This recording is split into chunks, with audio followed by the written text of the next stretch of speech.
I think there is at least some reason, Ros, to believe that the political debate that we're having about housing might actually produce some fruits in the next term or two. That was certainly the thing that was clearest to me from this survey of the evidence. And the best example that we have overseas of this is the story of Auckland. Auckland, a housing market really very similar to the housing market in Sydney, which is probably Australia's worst city when it comes to affordability woes. That was the case in Auckland, but after a few years of discussion, governments got their act together. They changed the planning laws in Auckland, and within the next few years, a boom of town housing really put a clamp on both rising rents and rising house prices in the city of Auckland, to the point where Auckland has now moved back into the pack towards something a little bit more like what Brisbane or Melbourne are today. So that's a really significant shift in that city.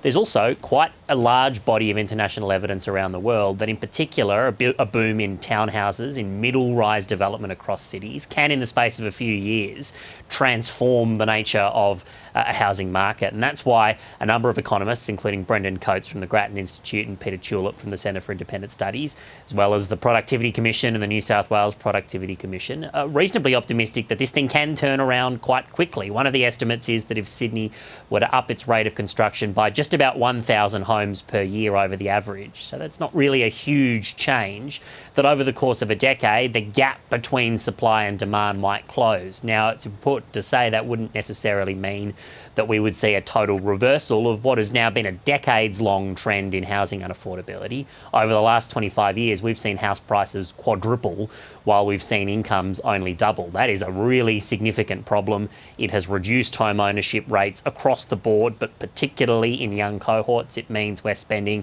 about 50% more of our incomes on housing now than we were a generation ago. That can't be reversed overnight or in the space of a few years, but where the policy debate is turning to boosting supply and building more homes can, at the very least, economists are reasonably optimistic, stem the bleeding in the space of a few years. That gives a little bit of a frame to a conversation that's being had across the National Cabinet at the moment about boosting supply. There is a conversation about a target over 5 years of 1.2 million homes. That's a very large number. But again, compared to the number of homes that have been built at different points when there has been a construction boom over the last 10 or 15 years in Australia, experts are optimistic that while at the moment some supply side pressures are making housing construction a little bit more difficult, that over the next few years we could start to see a breakthrough. The difficulty, of course, comes in this building behind me in Parliament House, and as we round the corner to a federal election, I suppose it's one of those issues that becomes perhaps more about the politics than the evidence. So as the election nears then, Tom, differences are coming into sharper focus. How are Australia's political parties framing the housing debate? Well, in one way or another, all of the political parties agree that we need more housing. They have a little bit of a different emphasis about exactly where that housing might be and who should build the housing. The Greens, for example, believe that we should have a government-funded property developer that's building most of the housing, moving towards more of a social housing model. The Liberals, for their part, are focusing on the outer suburbs. They say it's more important to build in greenfield urban developments on the fringe rather than necessarily building up quite as much in the middle of cities. But Labor at a federal level and Labor at a state level, particularly in Victoria and New South Wales, is looking at densification and upzoning.